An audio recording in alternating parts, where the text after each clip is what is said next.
The Center is really pleased to be hosting the panel that you're going to be introduced to shortly, and we're grateful to CBC for co-sponsoring this with us. Before we begin, I'd like to do two things. First, I want to thank two people who've really made tonight possible. One is Ange Holmes, the coordinator for the Center for Free Expression, who has to do all the real work to make sure that everything is happening.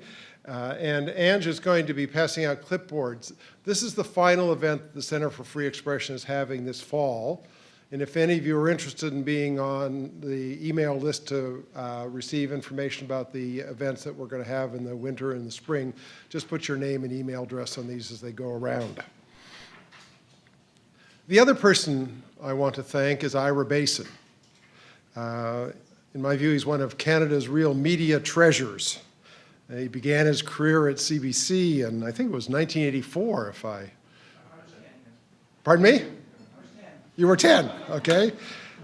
He was senior producer at Sunday Morning and at Quirks and Quarks. He's been involved in the creation of a number of important network programs as well as special series, and currently produces, in my view, extraordinary documentaries for CBC, including one that will air this Sunday on Sunday Edition with Michael Enright.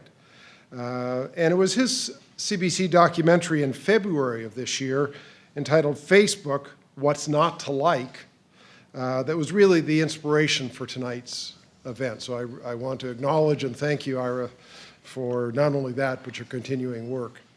In addition to thanking Ange and Ira, the second thing I'd like to do before we begin is to show you a short 8-minute mini documentary that was produced by one of tonight's panelists. It's entitled How We Lost the Open Web, and helps set the context for our discussion. So it'll just be shown on the screen here. I always say that with some anxiety as to whether the technology is going to work. No, it's... 6 years is a long time to be absent from life, but it is an entire era online. This is the story of a man who spent 6 years in prison in Iran over his web activities, and when freed, found an entirely different internet.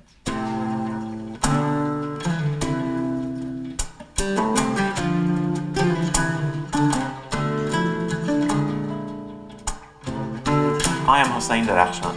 I was freed from jail in November 2014. I used to have a popular blog called Editor myself, and because of my serious efforts to promote blogs, they gave me the funny title of Blog Father here. Tehran has changed a lot during this time. Many old houses are replaced by high-rise luxurious condos.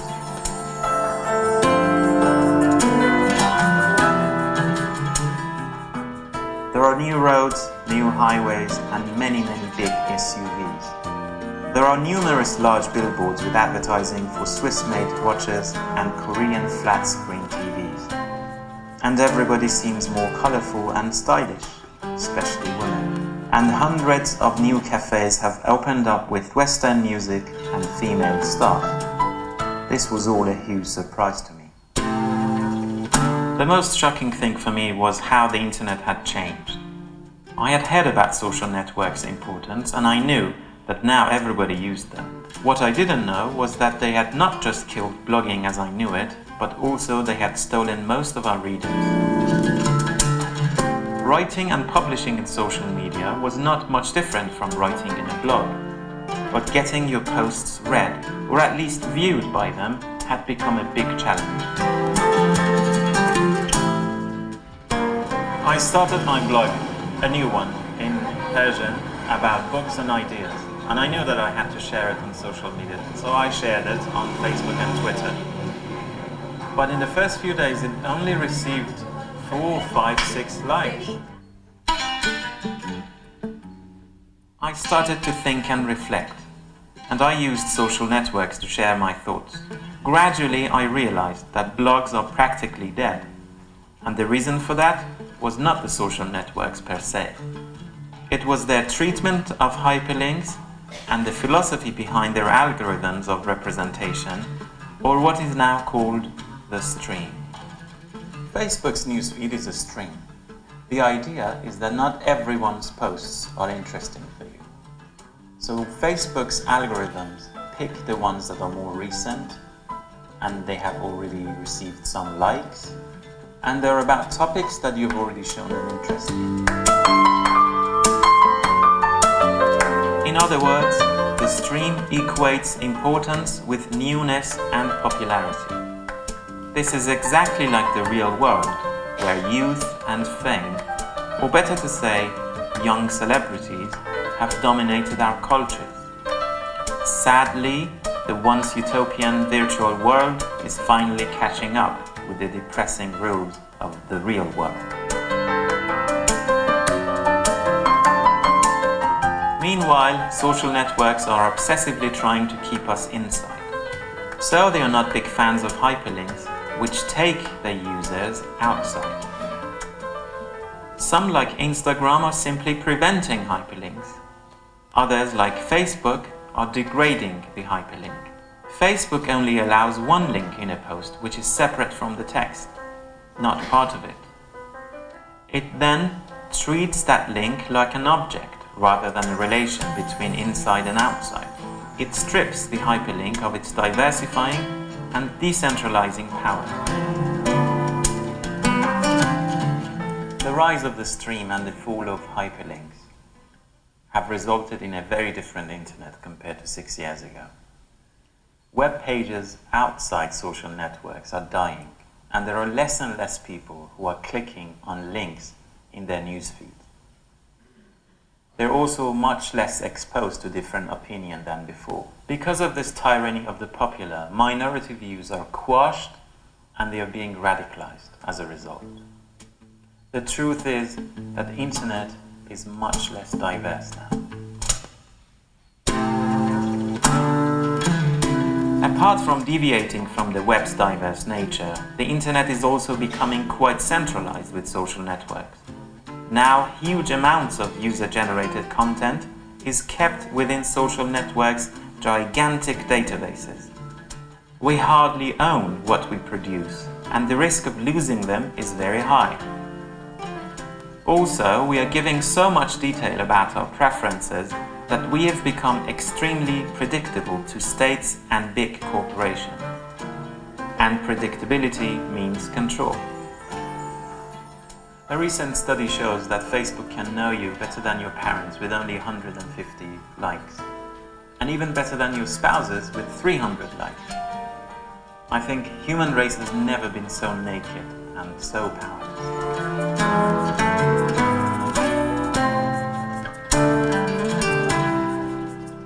Blogs used to be the closest form to the vision of Tim Berners-Lee, who invented the World Wide Web.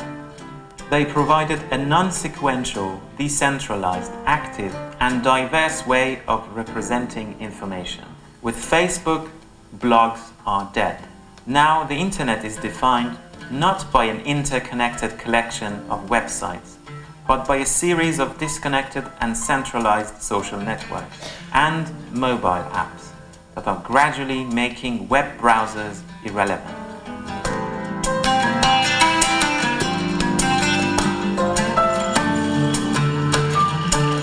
The web started from academia. It involved lots of thinking, reading, and debating. It had an unprecedented intellectual power. But now the social networks are making it more of entertainment. This centralized, linear, programmed, and inward-looking medium is not the internet as we know it. It is television.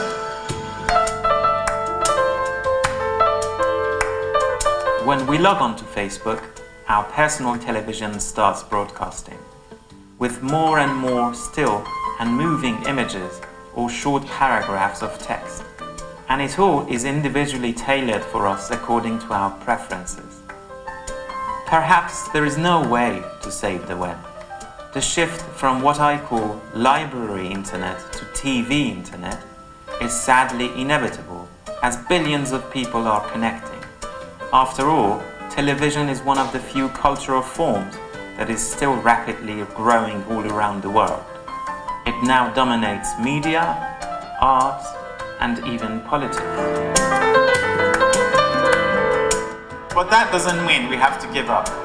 If we care about peace in our complicated world, And if we know about the great potentials that the internet had, we need to resist and fight to keep that vision alive.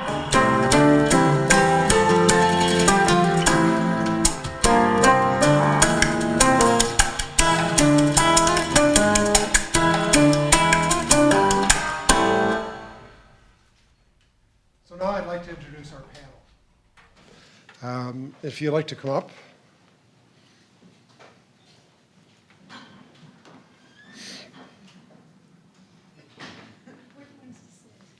Your choice. I think the moderator gets to sit at the end, but otherwise.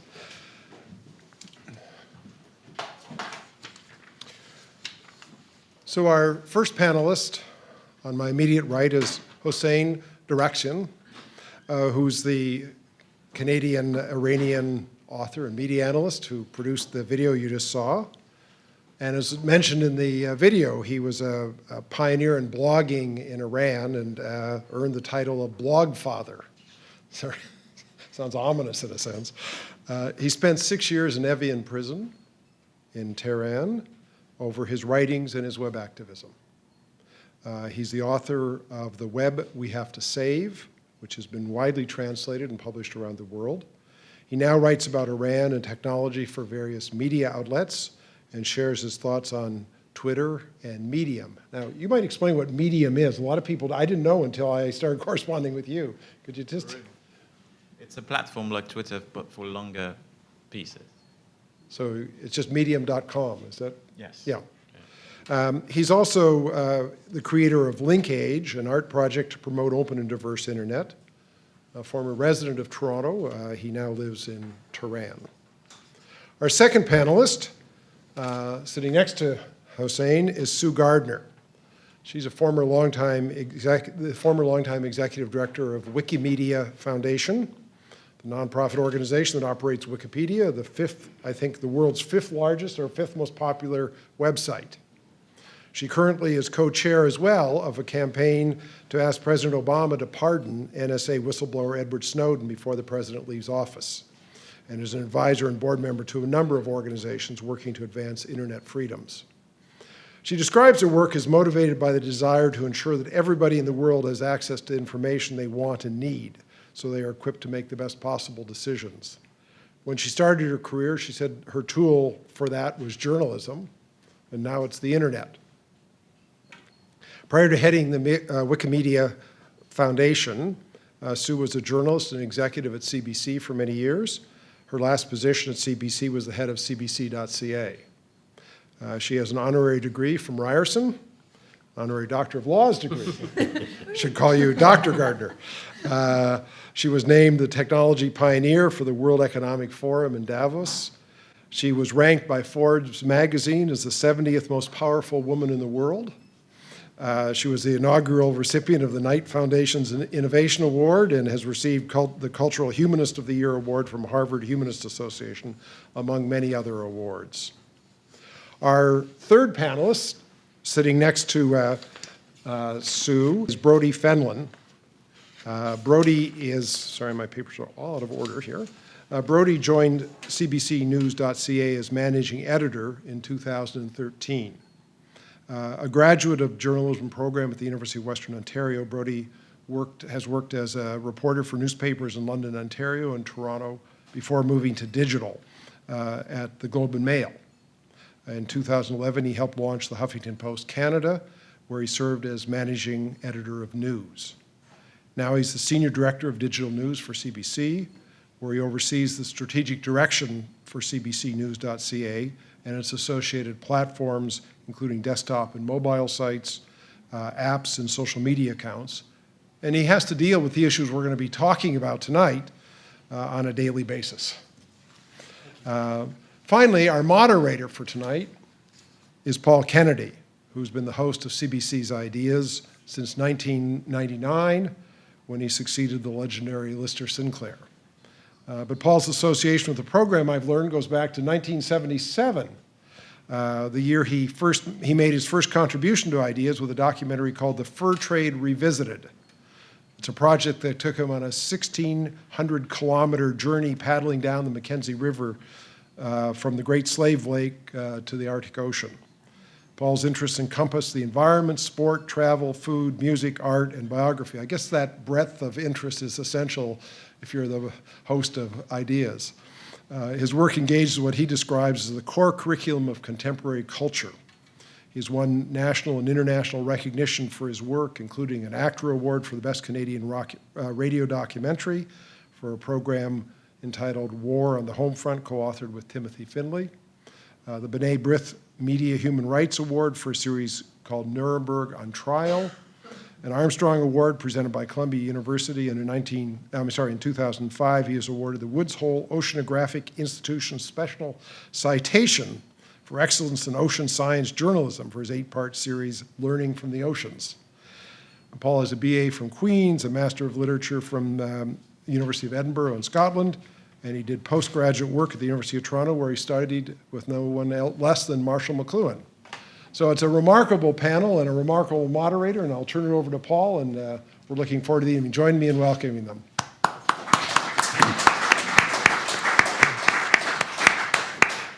Thanks, Jim, and thank you all for coming out, and thanks to the panelists. It is a quite remarkable panel we have here tonight, and I think it's good to jump right in because we have a lot to discuss. There will be, I hope, a chance for questions from the audience at the end. But my first question to the panel is a long question maybe with a short answer, and that is I'd like you each to give me a headline, a web headline, if you wish, something quite brief and succinct on describing where you think the web is right now. Sue, let's start with you. Oh, that's Ladies first. so unkind. I think the web is deep in its consolidation phase. Brodie. I'll do a list headline, true to my HuffPost background. So 11 reasons why we should both be optimistic and terrified. Whoa. The same. I think web is dying because hyperlink is dying. Okay, let's unpack it a little now. And before we talk about the closing of the web, which is the topic that we're supposed to be here to do, let's talk about the open web, or what was the open web. And again, I'll go to you first, Sue, for a historical look at where the web was in the late 80s, early 90s, and what some of its founders might have thought it was going to do. Sure, yeah. And I think that I was working at the CBC when the internet was born for ordinary people, right? Like when ordinary people started to use the internet. And back then it was messy and it was always broken and it was really ugly. And, you know, the earliest days were sites like GeoCities and things like that, and places where the text blinked at you and it scrolled, and people had really ugly pixelated images, and it was just a mess. And I mean, before that, it was really an academic tool and it didn't really completely exist. But in its early days, it was messy and it was ugly and it was full of amateurs and their passions, and people made, you know, enormous tens of thousands of words web essays about topics that they were interested in, and they would mix it up with personal stuff that nobody cared about. So I might have a page that was about how I love skiing and also everything you ever wanted to know about air purification systems, you know? So some stuff was interesting and useful, and some stuff was interesting and in no way useful, and some stuff was neither. But there was just an explosion, and what was different about the internet in its early days was that it was very, very participatory, and that was in part because of the kinds of people who were drawn to being online in the early days. They were people who liked making stuff, they were early adopters, they were liked playing, right? And so they made things. And it was a place where people played and put up stuff and built new things and tried new things, and there was a lot of experimentation, but it was very much a production space. So we all read it, but we also all helped to make it. So it sounds like you're describing it as sort of chaotic and creative at the same time. Was it free? Everything was free, right? I think. Was there anything anybody paid for? I don't think so.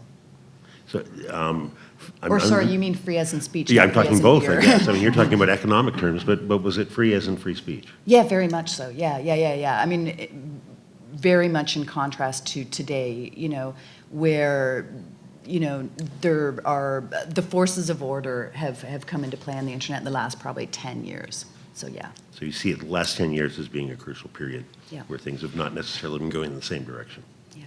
Brodie, you didn't start online. You actually started in print journalism. What was the attraction that pulled you over that line?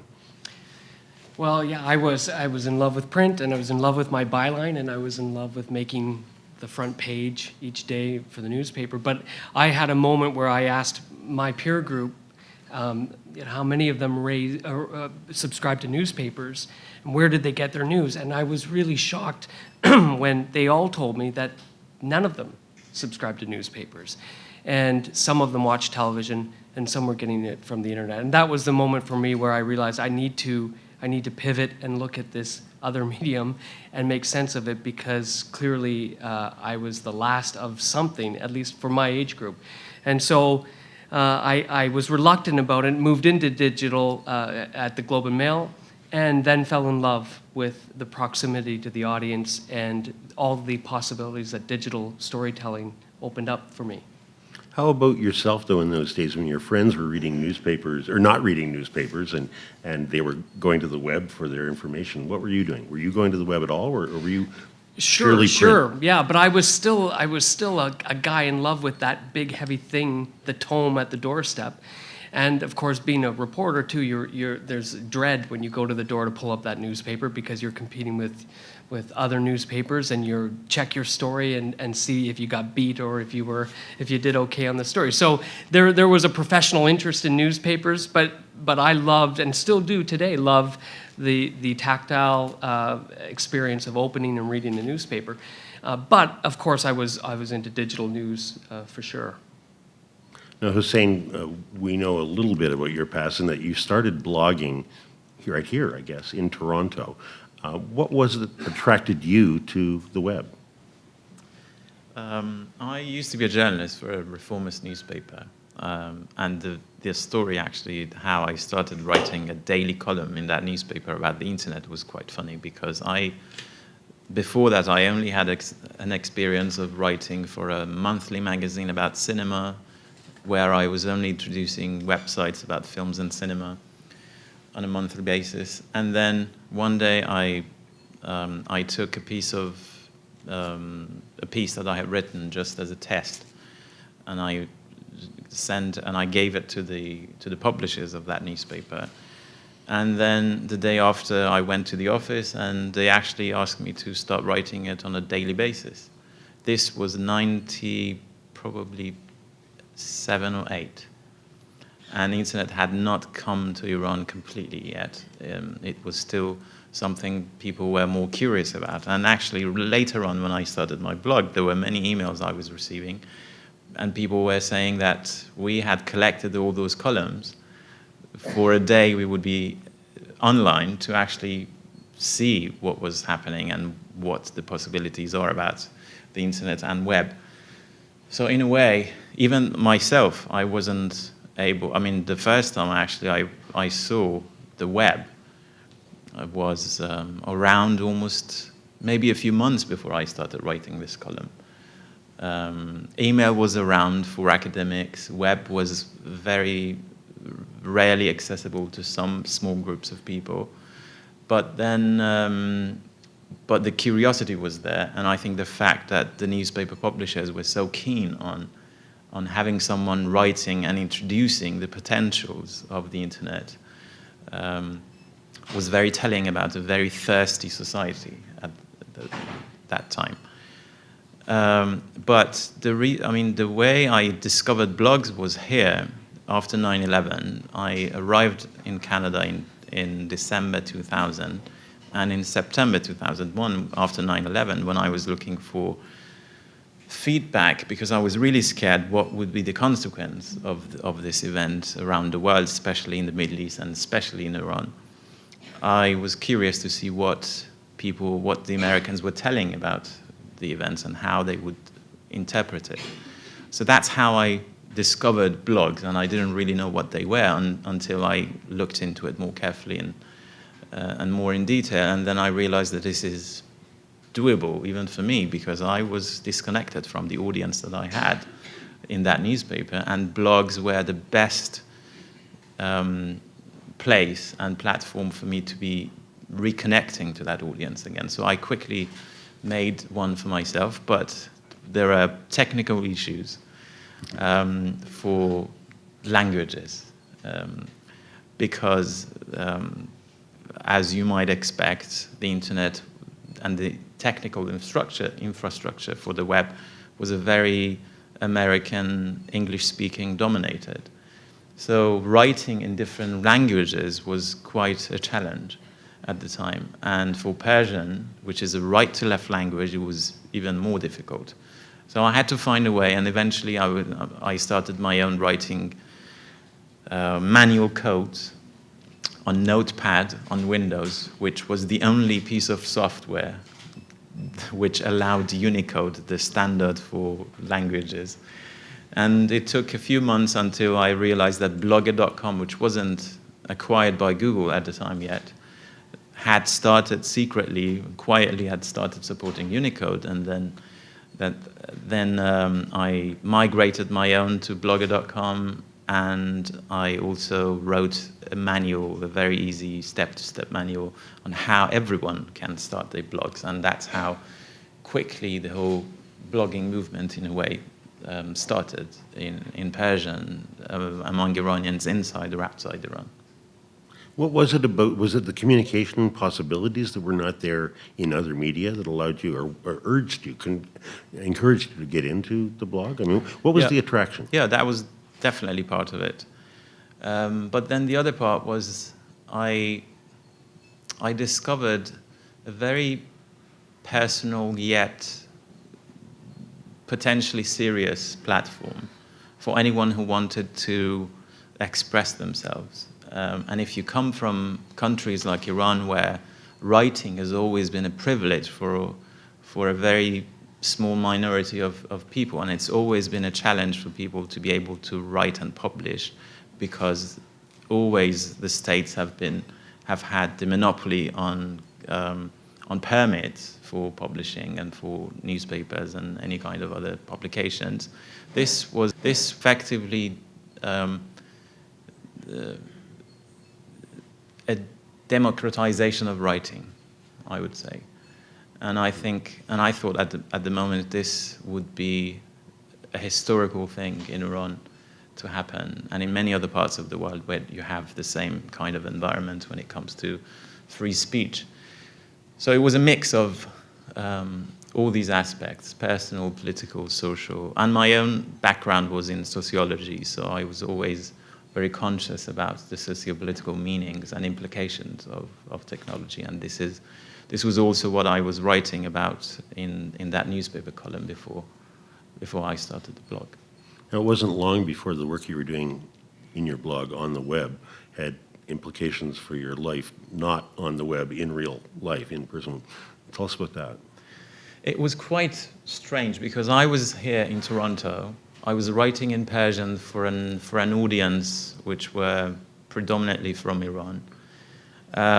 So I didn't really get a chance to see real feedback from real people on the street, in a way. So I had become famous in a place that I didn't live. And that itself was a very curious and peculiar experience. And I didn't actually have any idea how much, I mean, I knew the numbers. There were, at one point, after a few years, I was reaching to almost 20,000 people every day.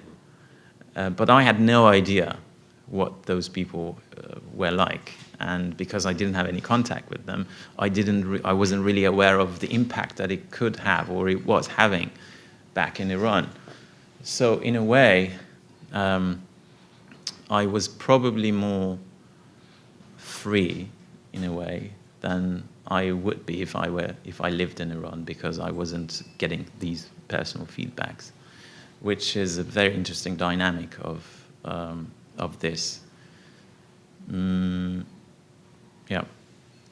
Well, the freedom was short-lived, and maybe it was infected, I'll use that word, by the fact that you were being read by so many people and you feeling so free, you felt quite confident about going back to Iran. Yeah, that's a whole different story. I mean, it's so complex, I can't really get into it now. But briefly speaking, I think it was a misunderstanding that took too long to be resolved. You went back and were arrested? I was arrested after 2 weeks when I got back to Iran, and I knew that I would be arrested. Yet, the only other choice I had was to be in exile forever. And I didn't want that.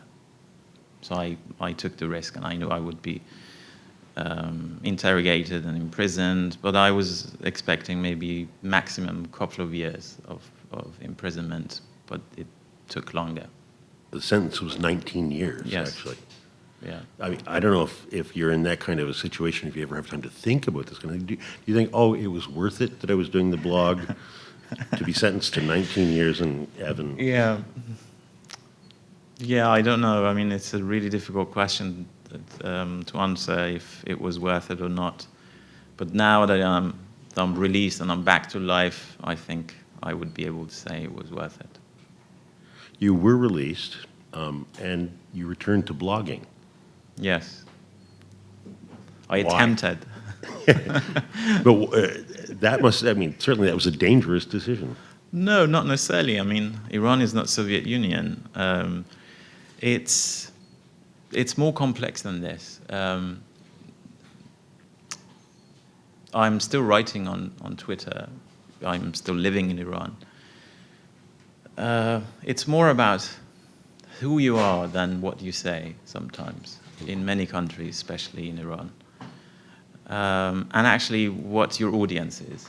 When I had this big audience, anything I said could be used against me, legally speaking, or as a form of political social pressure or anything like that. But then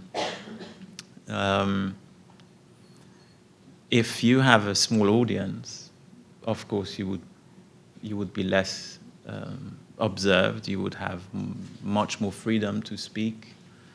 And then at the end of the day, the variety and the width of topics that you can actually discuss in Iran is much more than people might imagine. If it was published in English, you would all be surprised what is being published in Iran and what is being criticized and what is being discussed.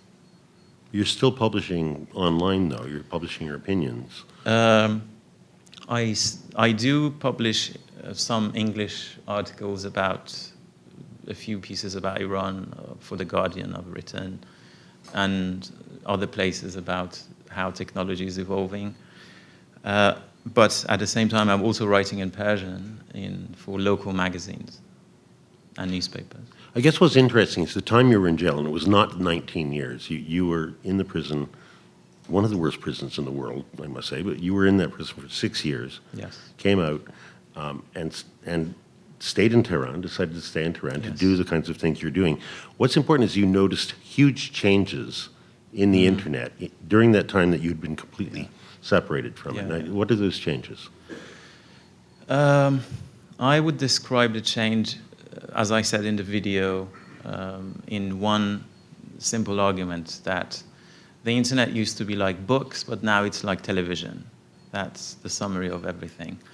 That entails that a few elements, a few core elements and features of the internet and web, pre the emergence of social media, have also changed. So decentralization was a very, very important aspect, which is gone now.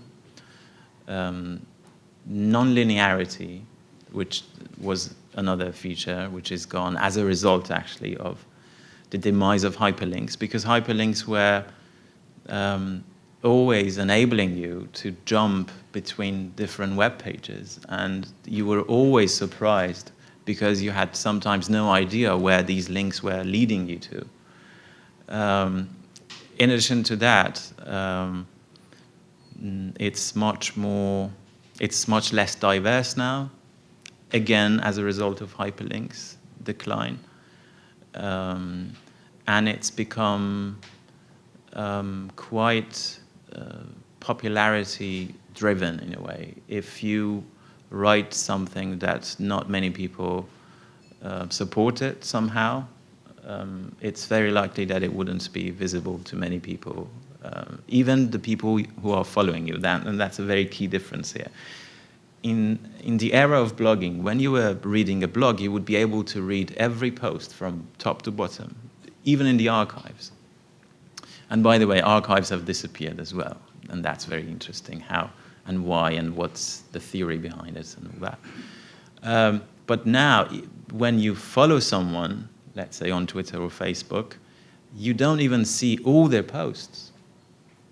That's a huge change. You only get to see the ones that the algorithms decide you should see based on your previous engagements, based on the topics, and based on the amount of engagement, as they call it, that they have attracted, likes and reshares and retweets and all that.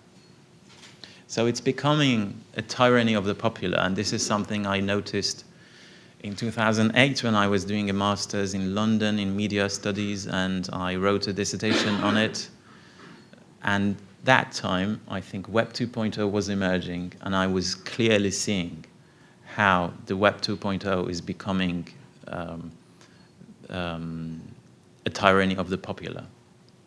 But so when I came out and I realized that Web 2.0 has transformed into social networks, it wasn't completely new in a sense, but I wasn't realizing how deeply this is going to change the whole world, because it's now dominating in every country, probably even more in developing countries than in the West, because more than 50% of the people in India and Brazil think that the internet is Facebook.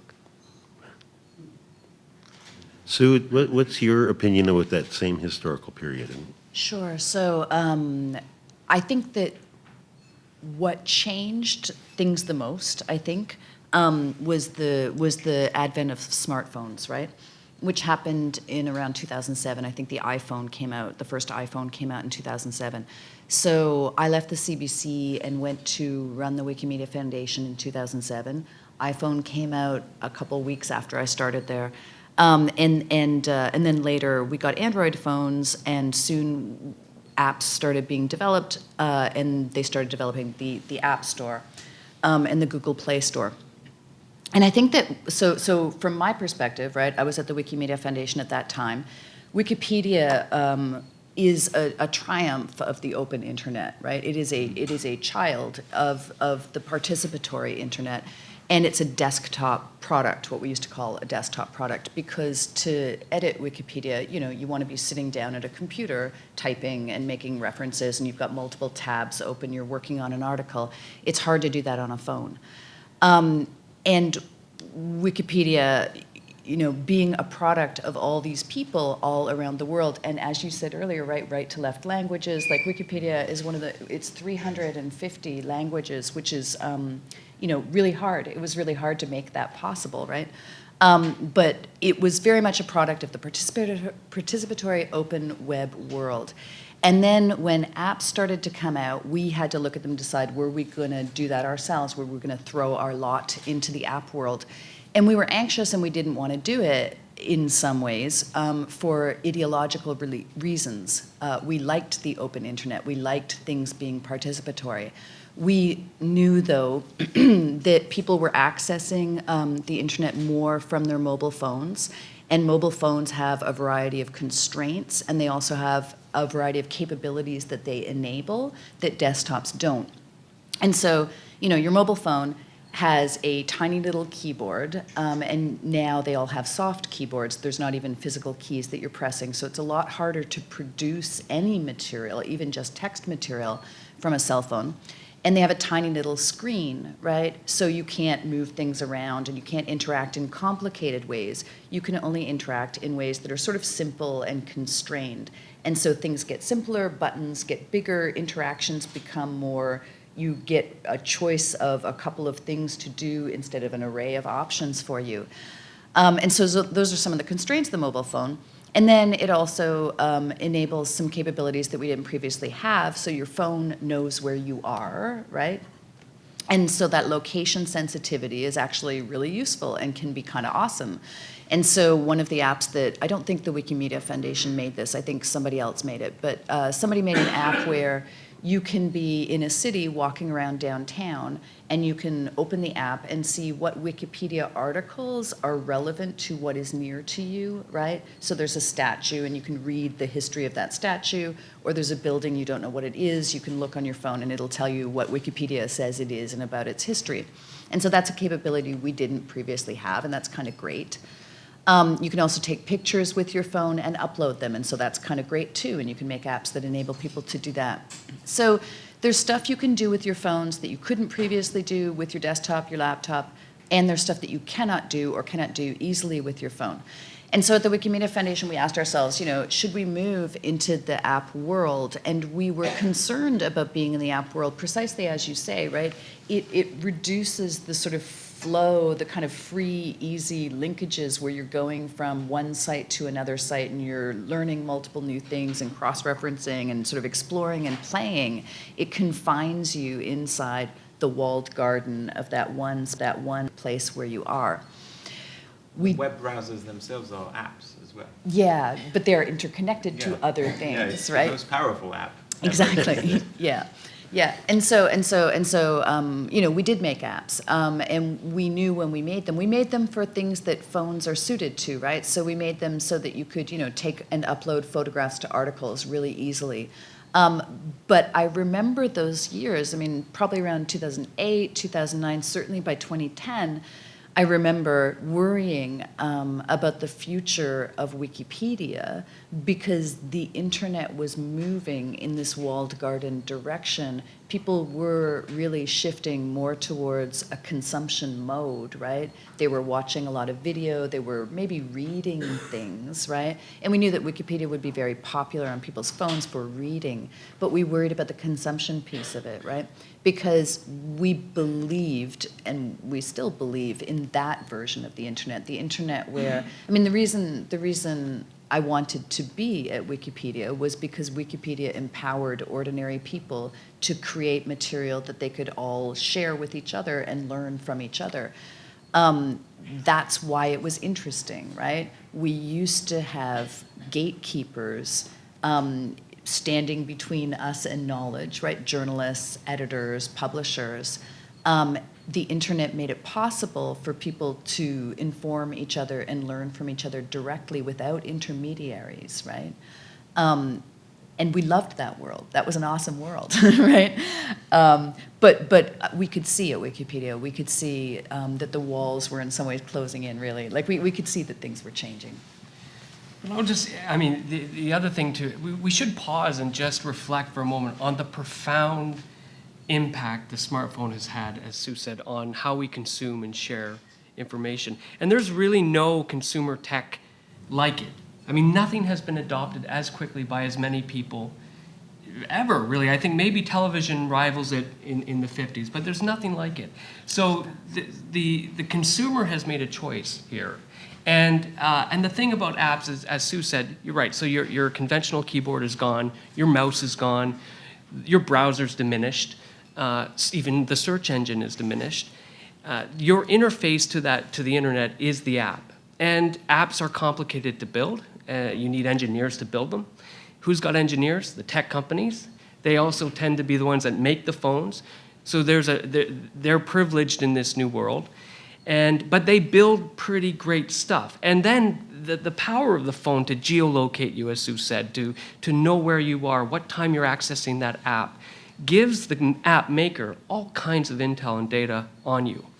And then you have a virtuous circle where they're using that data to improve the app, to make it more intuitive and personalized, to the point where you wake up one morning and your phone says, hey, you're almost late for your next meeting at 8:30, and by the way, the traffic on your route is light today. And if you're like me, you look at that and think, what? Where did that come from? And then you think, that's pretty freaky and also a little bit useful. And so that's the power of data, apps, and the tech companies that make them. And I just, so the world has changed, it has evolved, but it is driven by this tool that we all use. And it's changed how we access information, as I said, when we access it, where we access it. I mean, I know there are some of you out here, even as we talk, who are going to be checking your phones. That is a fundamental change in behavior, and it's okay, I won't hold it against you because I do it as well. My watch was buzzing, I had to turn it off so it wouldn't get picked up by the microphone. But this has changed everything. It's changed the flow of information, it's changed how we consume it, it's changed the frequency. I mean, the number of times that an average person checks their phone is remarkable. So it's a technology-driven change that these companies have moved in to capitalize on. And in many ways, they've created very neat user experiences that have helped kind of diminish the web that we loved before. I guess that's the diminishment of the web is what we're talking about, and I guess I want to know who did it or why did it happen. Sue. I think we all, and when I say we, I guess I mean the tech industry. I mean, I think we did it, and then I think people accepted it, right? I mean, there's this sort of question of are people voting with their feet? Are they voting with their clicks? Whatever, right? Like, presumably they want it.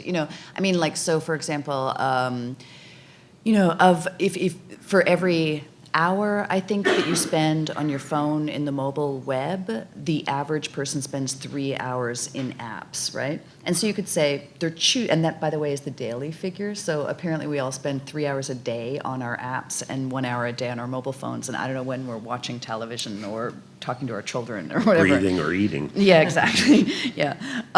But so you could say, right, that people have made a choice. They're clearly choosing apps, right? They're spending 3 times as much of their energy in apps than they are in the mobile web, and that's true. And we know that convenience triumphs over everything else, right? For people, that was how Wikipedia first succeeded. Like, do you remember when Wikipedia first came out, like 2001, when it first started getting popular, 2003, 2004? Back then, the idea was, Wikipedia is not reliable, right? They can't use it in the schools, et cetera.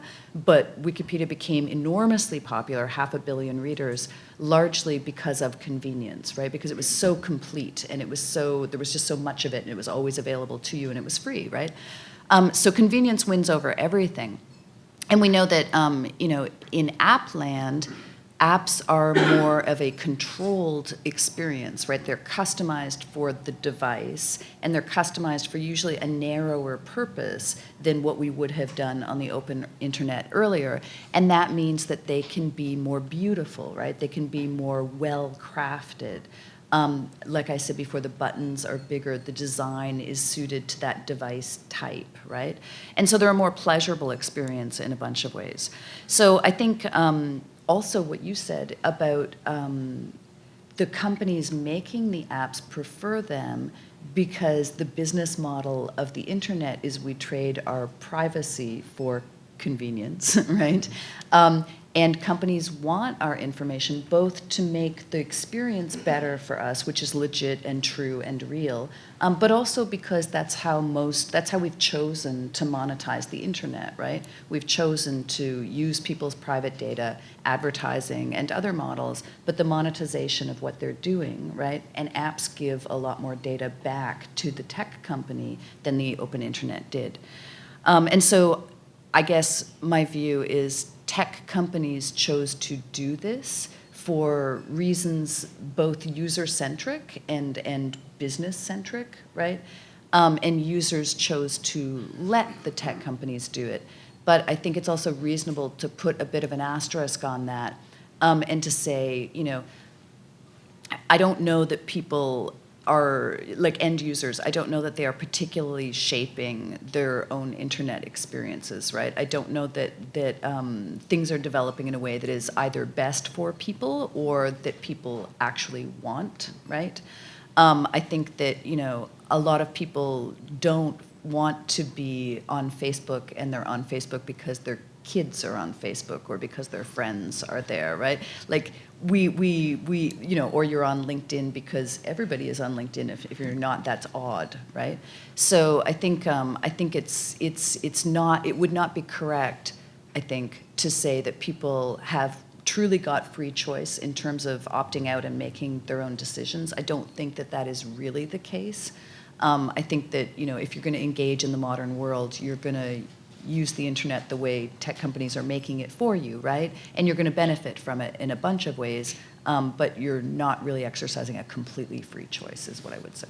But I do think, though, when I think of Facebook and the Facebook app, for instance, solves a real problem, which is there is a lot of stuff on the internet. And there is a need to sort it and find the stuff that's relevant to me. And for good and bad, that is the model that Facebook has taken with their feed. But it does solve a real problem, and we, including media, have contributed to that problem. We publish thousands and thousands of stories a day. There is a huge amount of publishing that still happens on the existing web. And it's a difficult, giant place to navigate. And I think that it's more than just being on a place where there are friends. I agree with you that it's a defined experience and it's defined by Facebook or the app makers. But I think they're defining an experience that works for people because they have this problem of navigating a sea of information. It sounds, the way Sue and Brodie are talking about it, it sounds almost as though it was inevitable, that the choice was made, and that people followed along. It was convenient, and convenient is what people want. No? It's true. Definitely the rise of mobile phones contributed to this shift. But also the rise of high-speed internet was a big part, because then this made videos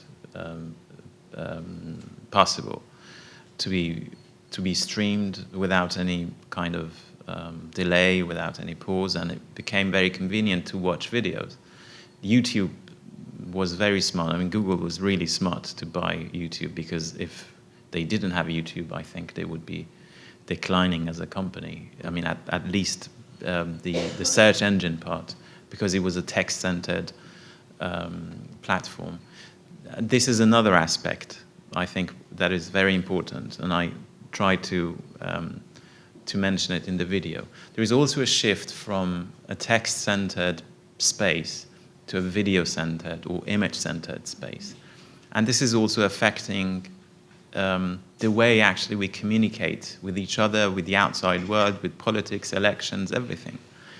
Because as the great Neil Postman said in his brilliant book, Amusing Ourselves to Death, there is an essential difference between typography and photography in their capacity to convey complex messages. You cannot think with images. You can think, though. I mean, there's actually nothing else to do when you read.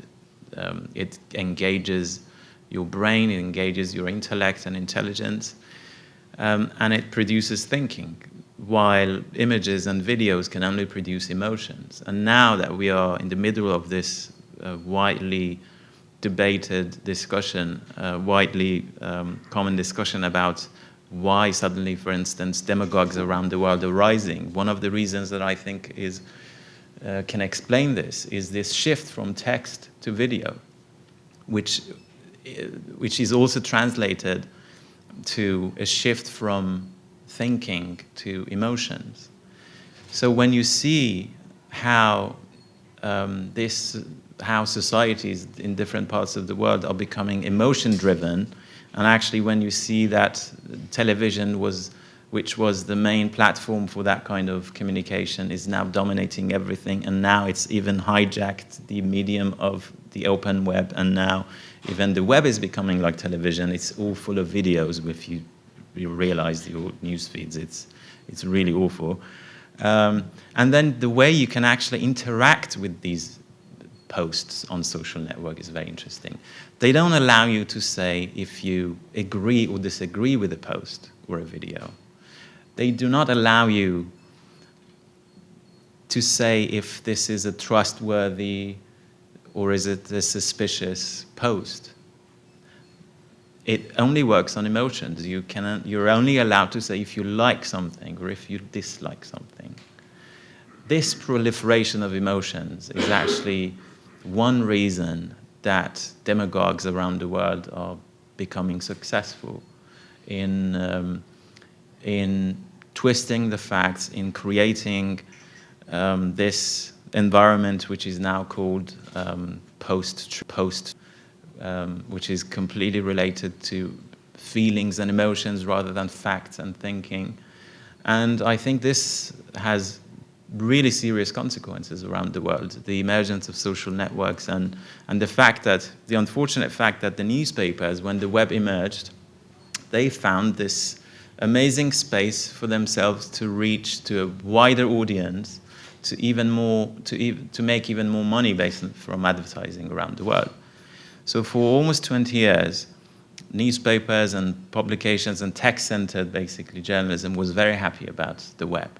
But then, and at the same time, they weren't really worrying about the decline of circulations and the sales in print, because they always thought that the web is there and it can compensate for all other kinds of losses. Then suddenly social networks emerged, and this is becoming a television again, the internet, that they had invested so much money in. And now they're all in trouble. Every text-centered publication is in huge trouble financially. Many of them actually are shrinking their news rooms, and they are hiring more people for their video departments. And I really don't know if people do not wake up to this reality of how television is dominating every aspect of our life. And this is exactly what Neil Postman said in his book about how public discussion and how public sphere is being downgraded as a result of this dominance of television. I really don't think how we can actually stop demagogues. Berlusconi was obsessed with television, and that's why he managed to be in power for such a long time. Trump has used television. He's mastered television to a degree that actually television works for him. Whatever he does, television would be in his favor. And then I'm sure there would be other people rising, using television, the old and the new television, the internet. Amusing Ourselves to Death, 1985. You mentioned Trump, and we will get onto him later, and I think probably spend a fair bit of time on him. I'm interested in the televisionizing of the web, and I guess, Brodie, I want to ask you, you work for a corporation that has CBC.ca. It also has television. No one mentioned radio, but is the web televisionizing? Well, my experience, and I can just speak to digital news, is that the people don't actually want television when it comes to news. If you do surveys, 75% of people say, I want text first, and I want pictures, still today. The push for visual and television, first of all, it's coming from tech companies. I mean, the reason you're seeing video in your Facebook feed is because video is Facebook's priority as it goes to war with Google and YouTube. And there's no doubt the Facebook feed is becoming like television, and that may end up being that way. And of course, the challenge for anybody who does media and cares about Facebook is that you jump in and do video. Facebook decides it's going to be a video player one day, we're all going to do video. And God help you if video is not a thing that you do, because then you risk becoming irrelevant in that space. So that's part of it. I think the visual communication certainly is, we see it at a younger demographic for sure, and the rise of Snapchat, and it's in part it's a result of increased bandwidth and the change to the internet. But I still think text is a preference, at least for news. But I agree, it's changing and changing quickly, and people do want video, and they want different types of video based on different platforms. So you actually headed a corporation that was very text-based, Wikipedia. What? Yeah, I haven't. Yeah, and I was one of those people who, when I worked in online news, I would get irritated when people would talk about video. I'd be like, whatever, nobody cares about video. Like, perhaps for the same reasons that you don't like it, because text is good at facts, right? And as someone who worked in broadcasting, I know what broadcasting is good at, and it's good at human stories and emotion and narrative and triumphing over adversity, and it's emotional, right? Whereas text, I remember, when we started in the early days at cbc.ca News, we had to teach radio and television journalists how to write for the eye instead of the ear, right? And what we found was that they couldn't spell, and we used to joke about how poor their spelling was. But we also found that their stories were fairly light on facts, right? There were very few numbers, there were very few dates, there were very few like actual facts. A lot of it was sort of more impressionistic. And I was delighted to go to Wikipedia because it was all facts and all information and all text, and I like that stuff. I read a lot. I found that great. But I think that in part what that story is again the story of the internet and how, to some degree, about how the people online changed, right? Because in the early days of the internet, again, it was like super nerdy people who read a lot and wrote a lot, and so it's not surprising. And also the tools were worse, right? Text, one of the things that I love about text, and one of the reasons we loved text at Wikipedia, is because text is manipulable, right? You can translate it, you can make it smaller or larger, you can cut it up, we can share something, I can add, that's right, you can search it, you can add to my piece, I can add to yours, It's much better for collaborative work, right? Whereas video is more of a fixed product, right? And yes, you can't search it, and you can't remix other people's work as easily. And so it makes sense that as the internet becomes more corporatized, right, that visual product is easier to sort of use and more sort of suited to what folks are doing, in the same way that, internationally successful blockbuster movies have very few words in them, right? They have lots of explosions and images, right? It sells, you don't need to translate it, et cetera, and it works on a more kind of gut level. But I'm not sure that I see video as the central problem. I'm not sure. To me, I think that what the video piece sort of speaks to and fits into is the sort of the move of these platforms. It used to be in advertising, they would say, you spent $1 and you knew that only 50 cents of your dollar worked. The problem was you didn't know which 50 cents. I feel like now with the internet, we know what 50 cents, right? We know everything. We know what color blue people prefer. We know everything about their path through our sites. We have all possible information, right? And so that has accelerated us, I think, on this path of giving people what they want, right? And so we give them exactly what they want. And that's dangerous, right? When I worked in news at the CBC, and all journalists, I think, have some version of this, we would talk about the broccoli and the chocolate cake, right? And we would say, we want to give you a wholesome diet, right? So there will be some fun, but there will also be lots of serious material for you to grapple with as a citizen of this country, so you can be a good citizen. And we would try to balance it for people. And Facebook and other platforms have made no such commitments to us, right? They do not necessarily. Well, they do not necessarily. They have made no high-minded commitments to the edification of the citizenry, right? And so what happens on Facebook is what gets attention gets more attention and snowballs, and the end result of that is apparently, among other things, a whole lot of fake news that gets Donald Trump elected president, right? So to me, it's not entirely about video. It's about attention. It's about the rewarding of attention.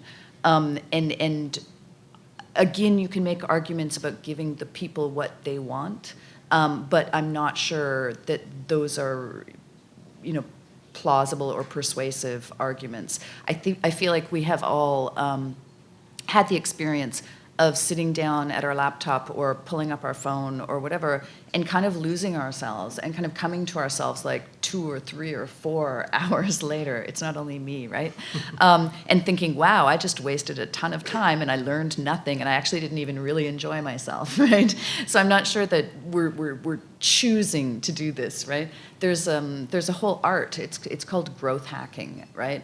In Silicon Valley, which is making things sticky, right? Making people want to stay. And there's a thing called dark patterns, which means making them want to stay even when they try to leave, like tricking them by hiding the close button and stuff like that, right? I mean, we're very, very, very good at this, right? And that is not necessarily for the benefit of anybody. Just to illustrate how that came home to me, I have a friend of my wife. She's early 40s, probably a left-leaning, liberal, progressive, smart woman, good job, single mom, uses Facebook and her phone a lot. And she knows what I do, so she said to me one day, I really like what CBC News does on Facebook. I'm just going to give you some feedback. You guys are really good on Facebook. And I got to be honest, when I go to your website and your app, not so much. I don't find I'm as interested in what I see there. But I really like most of the stuff you're posting to Facebook, and I actually read some of those things. And it was a moment for me, I realized she doesn't realize that she is seeing just a small sliver of what CBC News is publishing both to Facebook and to other platforms.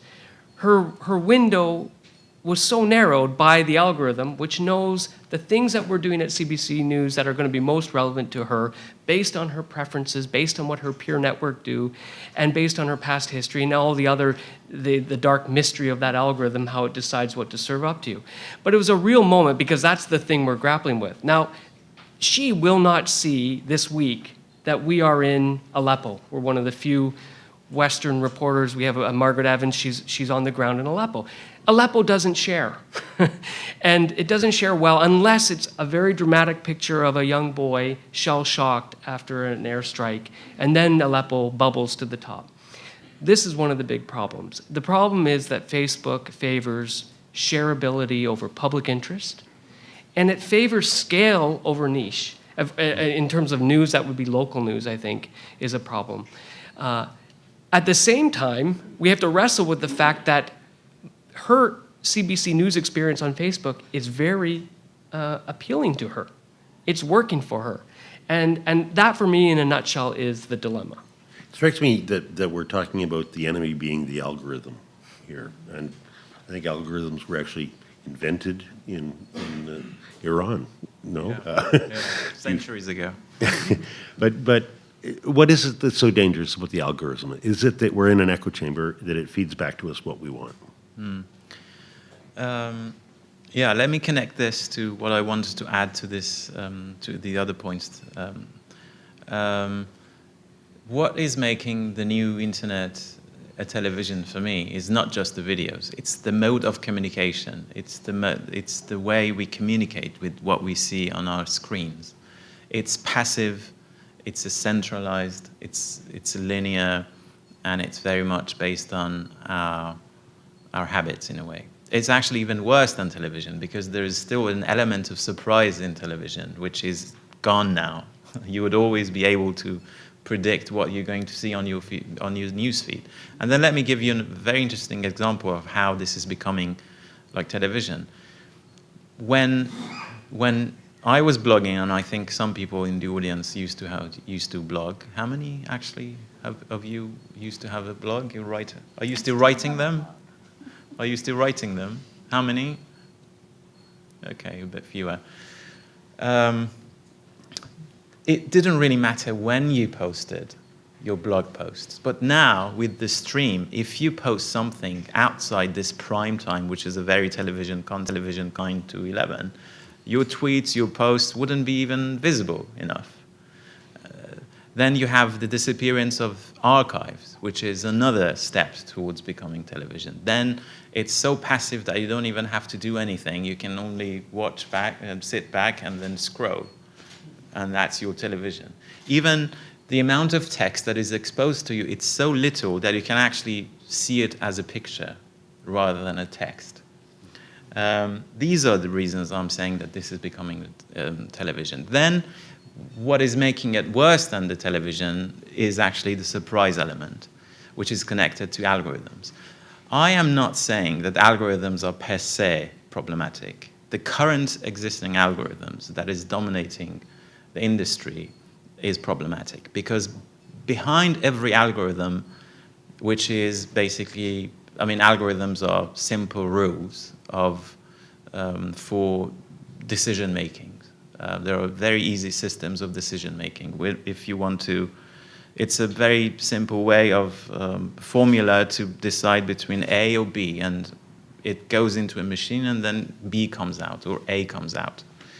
It's somehow similar to when you want to hire people and you interview them based on some sort of criteria, and then at the end one person would be hired.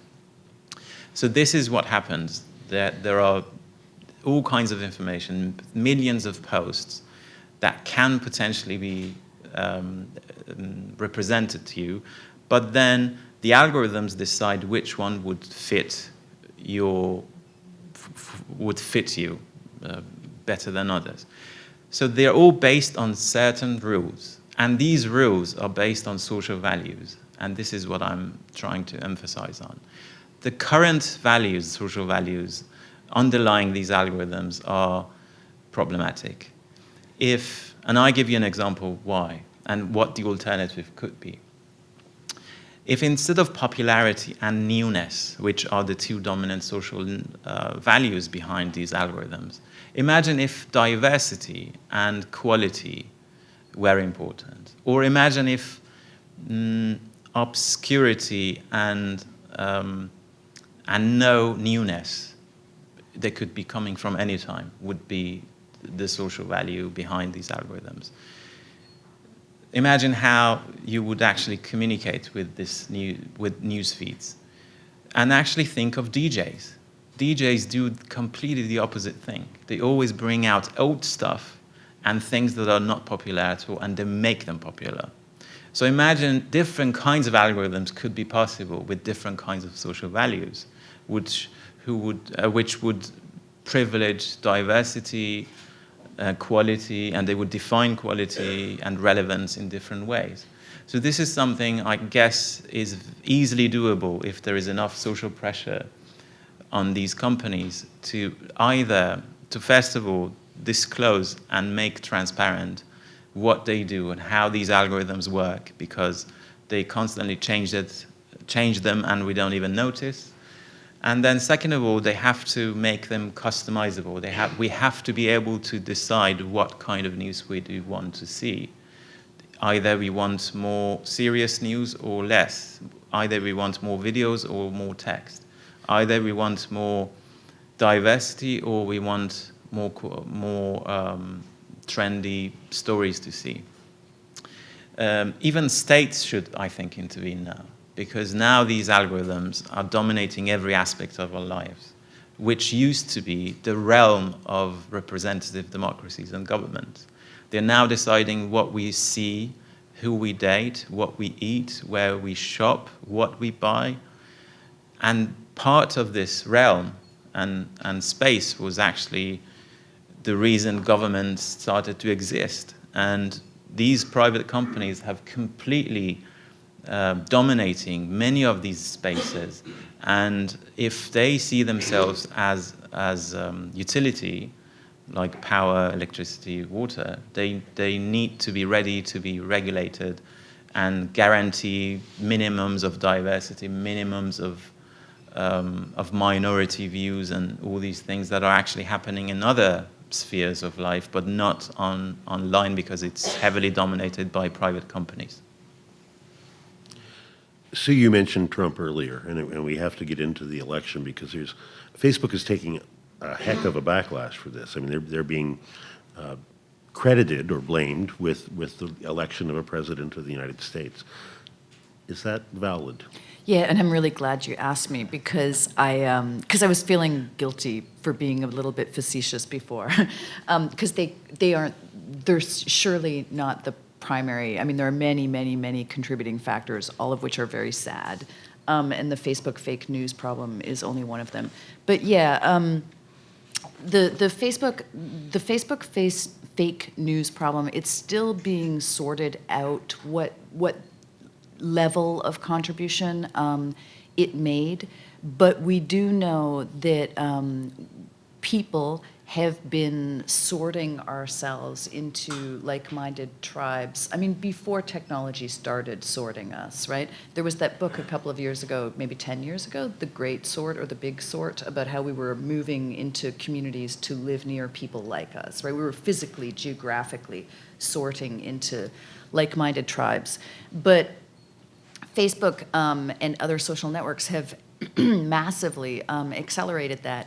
And I had an experience during the election where I was feeling, I live in San Francisco, which San Francisco, Oakland, Berkeley are the far left of the United States, and everybody is the same, and they're all like us here. They're all essentially sort of like Canadians. And I was feeling anxious around the end of September because I was wondering what Trump's chances were and if my filter bubble was protecting me from taking him as seriously as I should, because everybody I knew felt that he was cartoonish and a buffoon and not to be taken seriously. And so I made a Facebook account. I made an alternate identity on Facebook to kind of explore the world of people who were supporting Donald Trump. Just to interrupt you, you weren't on Facebook previously, or you opted out of Facebook I've been on previously. Facebook for a couple of years, yeah, just because I don't get enough value out of it. So you were moving back in, you went back in under... I made a fake name. I made a fake identity. So what I did was I made up a fake persona. It was not super well done or anything, like it would not have borne a lot of scrutiny, but I made up a fake identity named Caitlin, who was 19 and lived in, I think, Hoover, Alabama, and worked for T-Mobile in customer service, and that was all there was to her. I gave her Bristol Palin's photograph, which was wrong because she's the wrong age. Like, it was all terrible. But I did it in like 2 minutes because I just wanted to see what would happen. And all I did was I Googled for Alabama Trump, and the first result that came up was Alabama for Trump, and I liked it, right? And then I just waited, and it started sharing things into my feed, and then I just liked everything systematically that came into my feed because I didn't want to express any judgment. I wanted to just experience what Caitlin would have experienced. And it was fascinating because my feed, and there were a bunch of caveats around it, right? Because Caitlin doesn't have any friends, and she didn't comment on anything, and she doesn't have any real interests, right? So there are no baby pictures in her feed or dinner parties or whatever. All she got was this pure Trump stuff. But it was fascinating in many ways. Her feed filled up instantaneously with just a ton of 100% fake news. There was zero real news in her feed. And I thought, interestingly, it was all anti-Hillary Clinton, not pro-Donald Trump. I don't know why, but it was.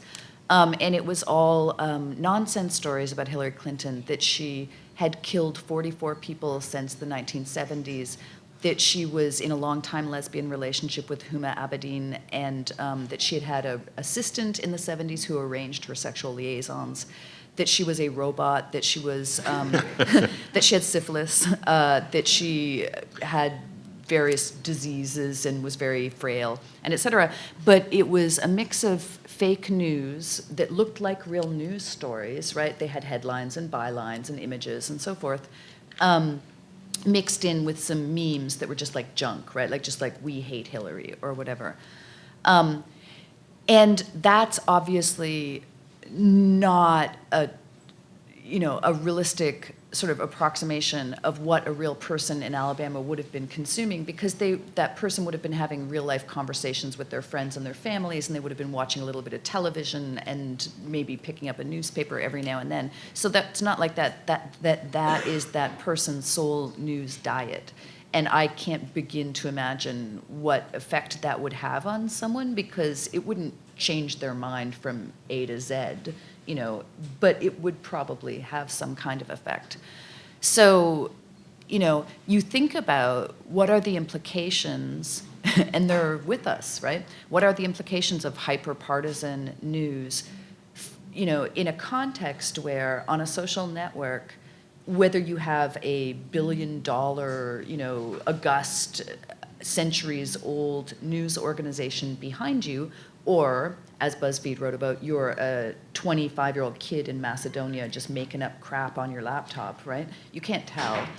And if the algorithm is giving you what the most people seem most interested in, there's an intensification effect. You're getting more and more and more of that. We're splitting, right? And it makes me think about in the old days, right? We had this fiction of a mass audience, right? And it wasn't really real because that fiction excluded a lot of people, right? It excluded, people of color, lesbians and gay people, anybody who's kind of marginalized. We sort of had to hold back a little bit of ourselves to participate in this fiction of the mass audience, right? But, I have a friend, Robert Harris, who used to work at the CBC, and Robert used to say that the CBC called into being the idea of Canada, that was its purpose, right? Was that we said we have a country, and then we created the CBC, and that made it real, right? By, putting some meat on the bones of like, what is Canada, right? Here's our identity, here's what we believe in, And if that's true, to the extent that that's true, media helps us define ourselves, a mass identity as a nation, even if not entirely real, and even if marginalizing and excluding people to some degree, this is really different from that. What does this look like? Like, how do you vote in this world? Well, we see how you vote, right? The implications of it, I think, are really interesting for a culture. Does it mean that we're at constant war with each other? Does it mean that there is no common ground anymore? Does it mean that we're all in our filter bubbles? I don't know. Like, it clearly can't, right? But there are real implications that we're, I think, only now beginning to kind of see what they might be. I think those are all great questions, and I'd love to get into all of them. I want to ask Mark, though, first, as a newsman, how do you feel about the fact that people read, apparently believe, and share fake news? Yeah, well, let me start by saying I've been asked the question, can Facebook be blamed, or the election of Trump be blamed on Facebook? And right away you have to acknowledge the bias in the question, because if you're a Trump supporter, you're going to say that Facebook actually worked very well for democracy, right? You're going to say that Facebook allowed Trump supporters and the alt-right and the alternative press to circumvent the mainstream media, who you believe was biased against your candidate, and reach a broad section of people. So, having said that, and putting that aside, I do believe that I don't think you can pin an election result on Facebook at all. I think there are many, many factors. But I think it's fair to say contributed and helped fan the flames. When it comes to fake news, my sense is that we have to collectively own some responsibility for how we consume news, including how we consume news in the feed. Many people are browsers. We read headlines, look at pictures, and read little snippets. Few of us actually take the step even into that fake article to determine if it's fake. And I don't think in this election, from what I've seen so far, and it's still early days, but I'm not sure that people cared whether or not what they were reading was fake. I think many people, it confirmed a gut feeling. It helped reinforce where they stood. But it wasn't about truth. And I don't know if that's necessarily new or related to Facebook. We saw here in Toronto, if you look at the election of Rob Ford, there's a candidate who defied all the rules of traditional politics. He was caught in many lies. He was fact-checked regularly by the mainstream media. And it didn't matter, and he got elected, and Facebook wasn't even an issue in that election. So there are other things going on. I think in terms of what I saw with Facebook and this election, one, that the filter bubble is real. So people who were completely shocked by this result, you were living in that filter bubble, especially if you were consuming constantly through Facebook. And if the election result was a no-brainer to you, it's obvious, well, you were also in that filter bubble, and you were probably a Trump supporter. I think that fake news problem is real, and I think Facebook especially has to pull its head out of the sand and stop pretending it's not a media company. It's the most influential distributor of news and information in the world. It has a role. It has to help the user discern quality from garbage and real from fake. And it's an even playing field. I mean, I look at CBC News in the feed mixed with videos and pictures of cats and then fake news, and it all looks the same. It all feels the same. It's impossible to discern the difference between the two.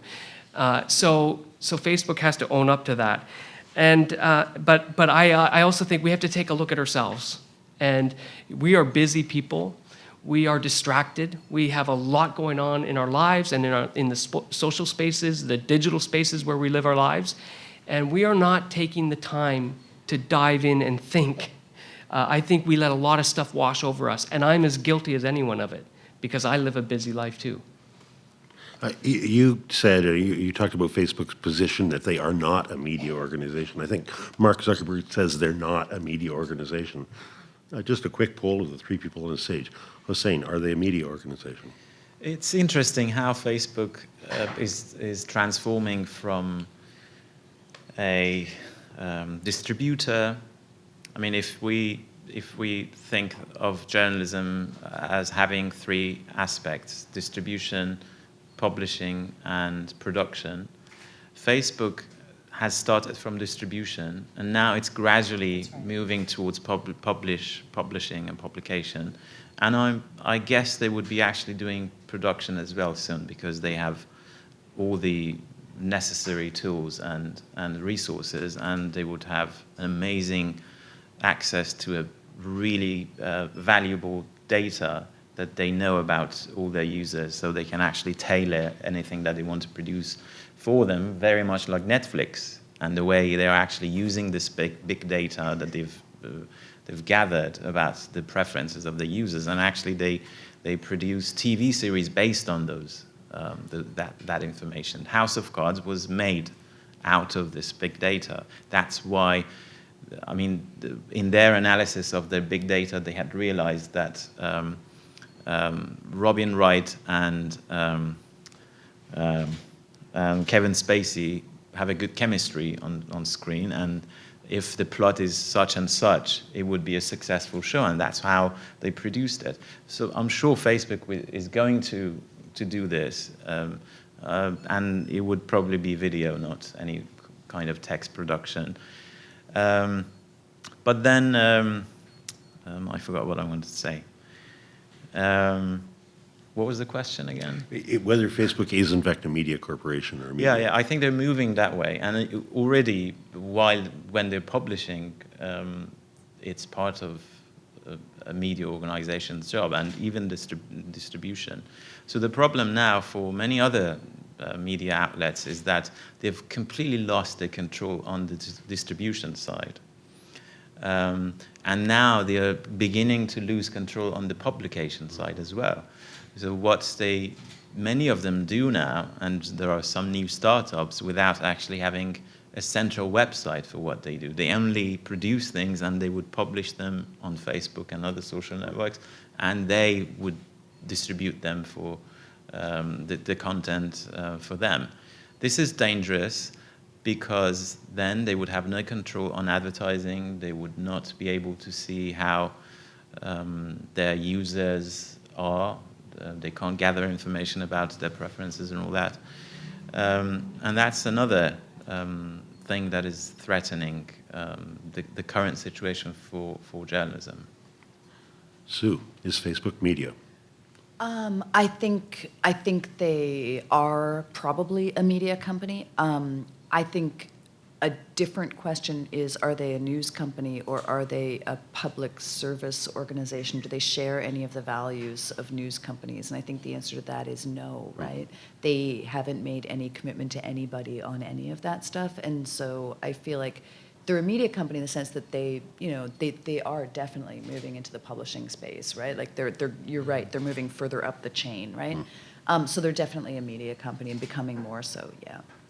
I'll just add there, we should acknowledge too the revenue piece of this. I mean, by some estimates, it's 85 cents of digital ad dollars that are spent immediately go to Google and Facebook. That puts enormous pressure on the traditional ad-sponsored journalism that most mainstream media outlets depend on. So they pose a challenge to journalism in that way. But I don't want to be all down on Facebook. It's an amazing tool. It's an amazing platform, and it can also sometimes do wonderful things. I think about Black Lives Matter, a story that is not new. It's decades old, but it has new life because of the power of this platform to give a regular person, somebody directly impacted by this issue, a voice and a space. Now, of course, it relies on sharing and it relies on scale and mass interest, but that story surfaced to the top of the feed because of Facebook, and then it became a news story again. So, I mean, there are good things about Facebook as well. I want to endorse your urge to find a silver lining inside some cloud here. And so, I mean, Hossein, you've written about the algorithm, and you've said it can be resisted. You've seen ways that you think. Can you tell us some of the specific? Yeah.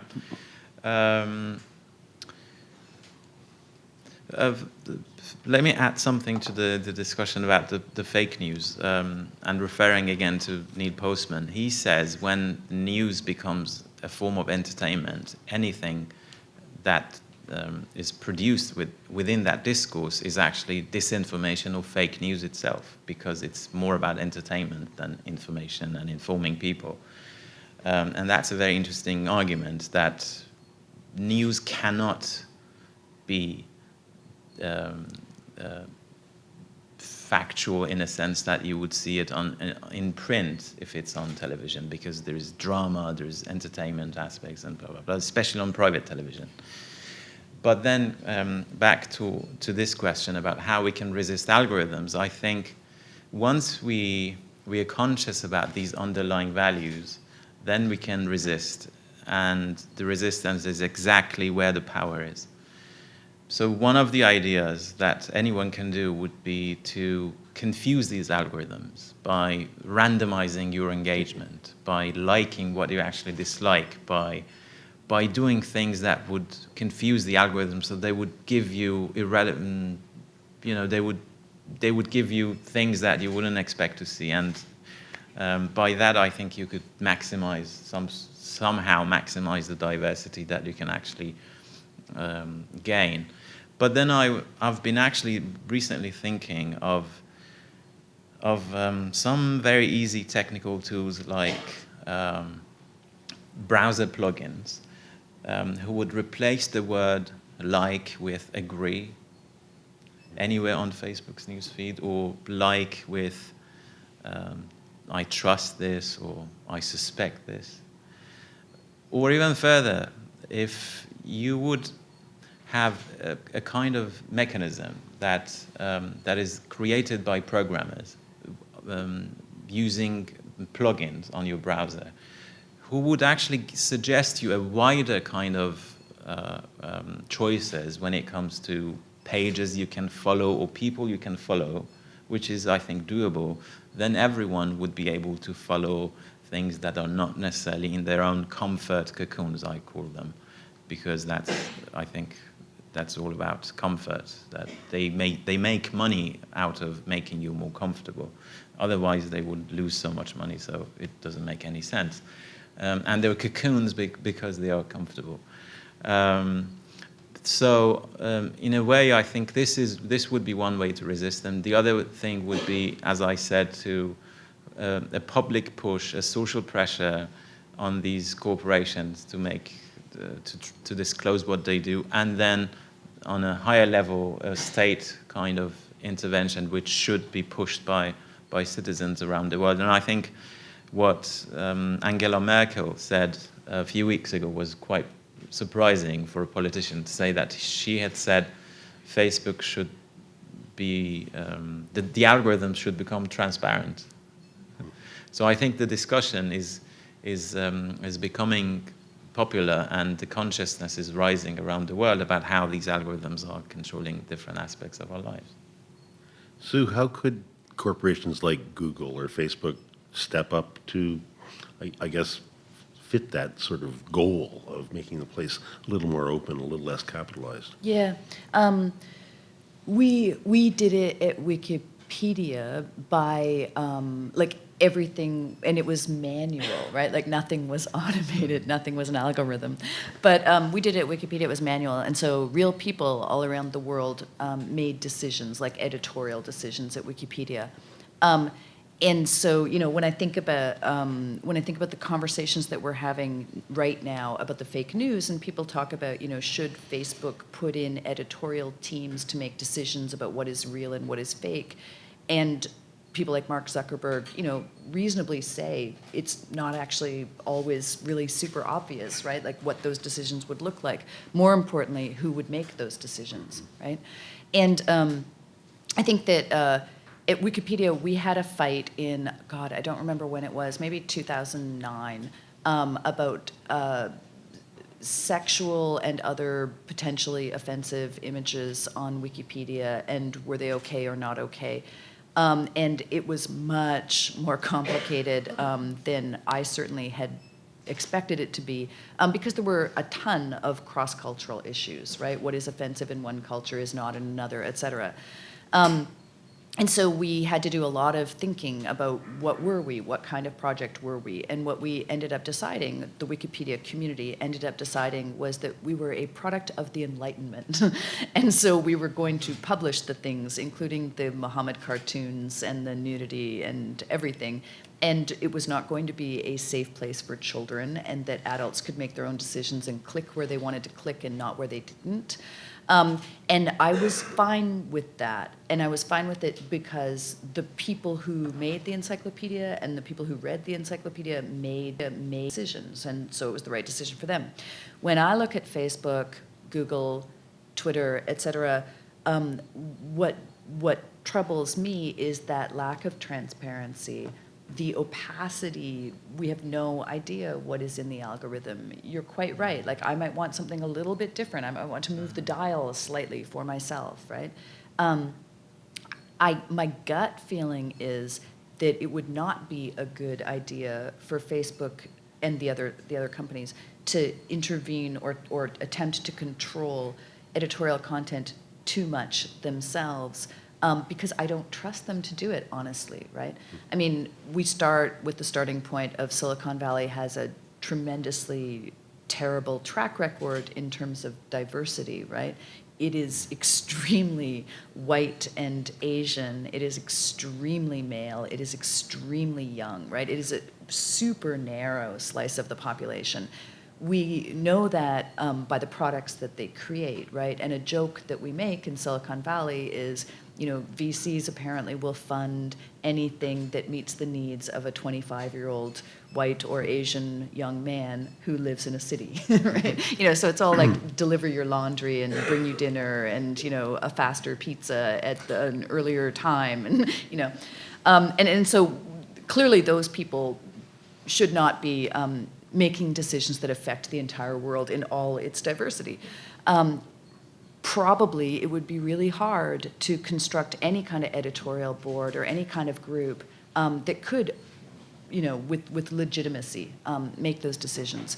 And so, yeah, I mean, what that suggests is that the answer is greater transparency of the information, and a greater ability on the part of individual people to customize things. It gets very tricky, I think, when you start thinking about local sensitivities, right? It gets trickier because, you know, I joke sometimes that as a Canadian, I am much less fearful of government than, for example, Americans are, right? Like, I'm much less suspicious. I'm much more willing to have government, you know, involved in things. Hence the CBC, et cetera, right? I mean, it's not without problems, but it's different depending on what part of the world you're in. And so, you know, my gut feeling at times has been for regulation and oversight from a governmental perspective. And I worry about that because that only works in some parts of the world and it doesn't work perfectly anywhere. But I do think, so I think as sort of rock bottom minimum, transparency, the ability to customize what you're getting is kind of a starting point for something. Brodie, you've been the, I won't say defender, but the strongest proponent of the panel for Facebook. How could things improve? I don't know how I ended up being that guy. Well, you kept saying Facebook is bad but good. I don't know what the answer is. I just don't. But I do appreciate that this conversation has started to spill out as a result of the election out of the bounds of academia and the media. It's not a news story. We've been talking about it. Many people have been writing about it for some time. But this election has a great result of it has been a renewed focus outside of just these little inner circles, and people are talking about it. This panel is talking about it, so that's good. And you can bet that in the boardrooms at Facebook and also in Google, there's a lot of heat. There's a lot of pressure to do something. This week, they announced that they won't allow fake news sites or fake sites to use their ad selling software or programs. They need to act because they're feeling the pressure. And so if people care enough about the issue, they're going to have to act because ultimately they're businesses and they need to make money. The flip side to that, though, is how long does it last for? How soon do we fall back into our comfortable pattern of sitting on the couch and going back to my feed and letting this stuff wash back over me? And that's a possibility as well.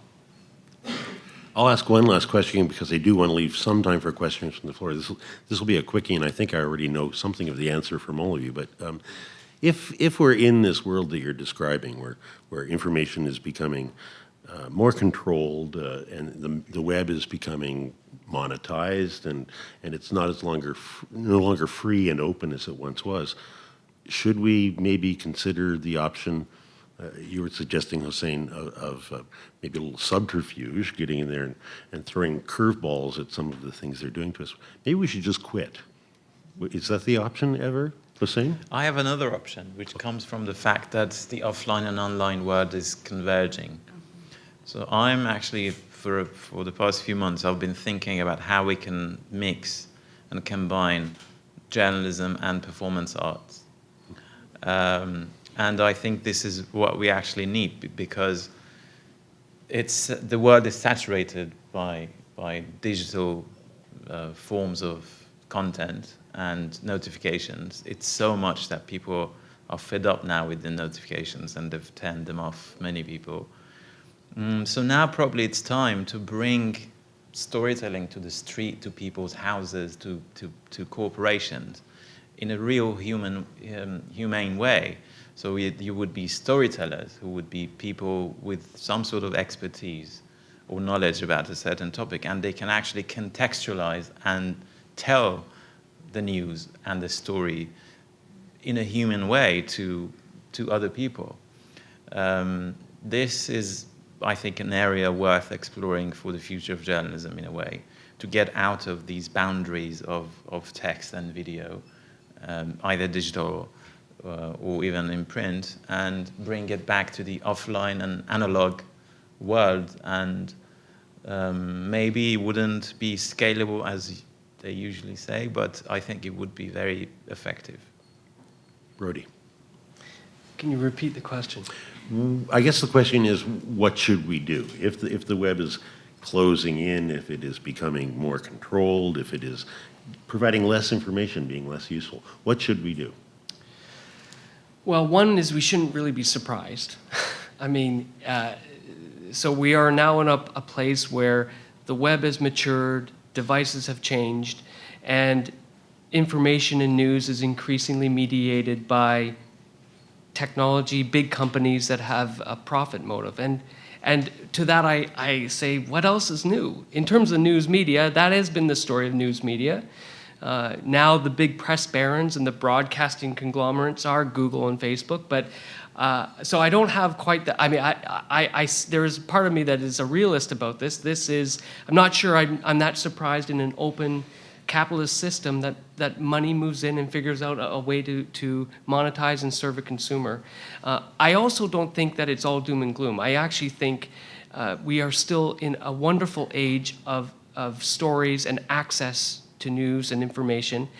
And I do believe that it's easier to be a publisher or a creator of media than ever before. Anyone can. The challenge, as has been identified by the panel, is getting discovered in this world, right? Where the control. But let's be honest. I mean, you can create media and you can have a voice. The question is, does it get heard? But it is a fantastic time for doing that kind of stuff. And I see the media and the stories and the journalism from a news perspective that are available from across the world. I still have remarkable access to stories that I never had even 10 years ago. So I'm not as upset. I think these conversations are really good, and we hold these companies to account, and we demand transparency about how they operate and how they're serving us the news that we rely on them for. Sue? Can I just Brodie, add sure. something to my... one bright thing that I'm very hopeful about in this very gloomy landscape is podcasts. I think radio, and especially podcasts, are somewhere between video and text. And they are still convenient to use or to listen to, and they still provoke thinking and thoughts and intelligence. Okay, so I am also intensely not surprised by how actually, to be fair though, I would have been in 2007, but I am not surprised by how the internet has developed. And if folks have not read this, a really great book to read is Tim Wu's book, The Master Switch. Tim Wu, W-U. He's a Columbia law professor.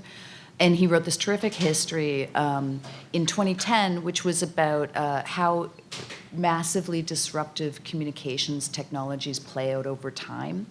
And I was super interested in his book because I had worked in radio and I had worked in television. And his book was about radio, television, the film industry, and I think the telephone. And it laid out a blueprint. And essentially what it said was how these things work is every new disruptive communications technology begins with a high-minded Garden of Eden, awesome golden age of sharing and loving and learning, right? And I remember, because I worked at the CBC for a long time, and I was a good, citizen of the CBC, and I had read the old radio schedules from like the 30s, right? And I had also looked at the very earliest of the TV schedules, and it was absolutely true. In the early days, it was chess club, and it was learning Latin, and it was math concepts, right? And it was also, and I didn't know this, but until I had read it, it was ordinary people teaching each other, right? It was like somebody would come and teach a math class, and we would all learn together. And obviously that goes away. And so what happens is over time, people figure out how to monetize the thing. Then somebody starts winning and somebody starts losing. The ones who win get bigger and bigger and become very strong and solid incumbents. And then you end up with, cable television or, Clear Spring in Radio Land. You end up in a kind of commercial wasteland kind of space. The only thing that changes over time is it happens faster. The cycle is much faster. And so with the internet, shockingly, it took 10 years from it becoming mainstream popular to it becoming, just a wasteland in many ways, right? And in a different way, right? I mean, that's what's interesting. And that's what I think is interesting is the implications, the social sort of repercussions of what the internet has turned into are going to be, I think, different. So from television, they were kind of numbing, and you would lie on the sofa for 1,000 hours with a beer or something watching sitcoms. I don't know. The internet, though, they're not numbing in that way. There's something else, right? And it does speak to the emotions piece because we the outrage filter, right, is like a thing, right? We like to be outraged. We like to be upset. We like to be angry. Weirdly, I don't know why we like to be angry. But when you look at the results of this election, I have a very hard time hanging on to your silver lining, like a very, very hard time. I live in the United States, right? And so, I think that internet, water will find its level, right? Like, we will figure out how not to let it destroy all of humanity and our culture. We will figure out a way to sort of, make our peace with it and have it be not a destructive mechanism, but a mechanism that is in many ways wonderful and in some ways very useful and in some ways not great, right? But we will figure that out. What I'm personally interested in, I think, is the kinds of people who made the internet. What are those kinds of people making now, right? Because I feel like it's over, like this little thing has passed, right? And I'm keen to see the kinds of people who make things, right? The kinds of people who are creative and smart and, today it probably is technology, although there are 50 billion grad students who will never have jobs because the robots will, and so maybe your sort of hipster, like the song thing could actually happen. But I'm interested in what comes next, I think. Well, thank you all for that, and now we're open for questions from the floor. In this discussion about what we can do, I would like to ask, what is our jurisdiction? Like, what is... Like, are we government? Are we business? Who are the would-be holder accountable people? One interesting piece of that is that the influential tech companies that are shaping all of our experiences online are not. They're all in the United States, right? Like, most of them are in the United States. And you could argue that governments have less authority over things like tech companies than they used to. But you would even that argument is even more true if it's the government of Canada or Vietnam or whatever, right? Like, the influence that you would have had if they were Canadian companies, we don't.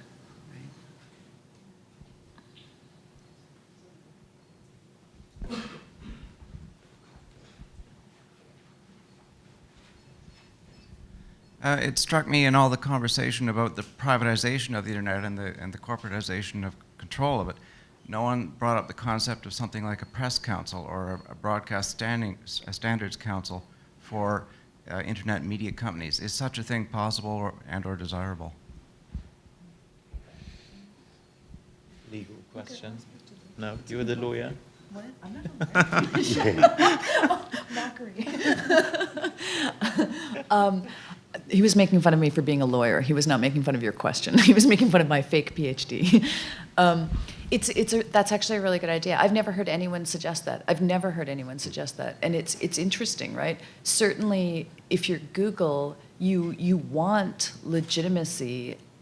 I mean, Facebook surely does too. I only say it about Google because I know some people there, and I know that they're very interested in what media organizations think of them, and they really want to be good citizens in the world in terms of figuring out how they mostly want to be good citizens.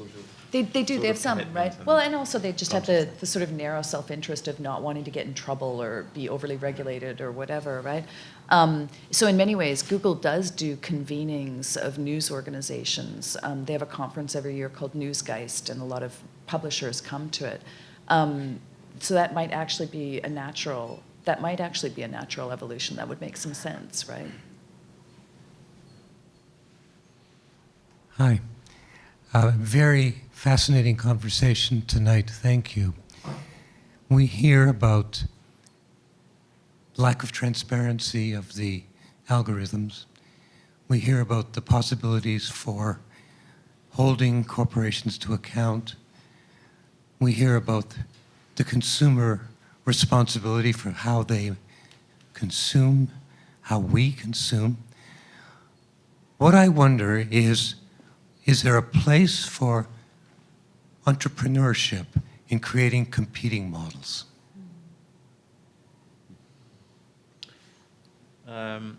One idea that I think could become a bit more clarifying the situation is that the equivalent of open source now is open algorithms. So I think there would have to be companies or startups who would be producing algorithms and sell them, basically, and or they would be producing, I mean, in a collaborative mode.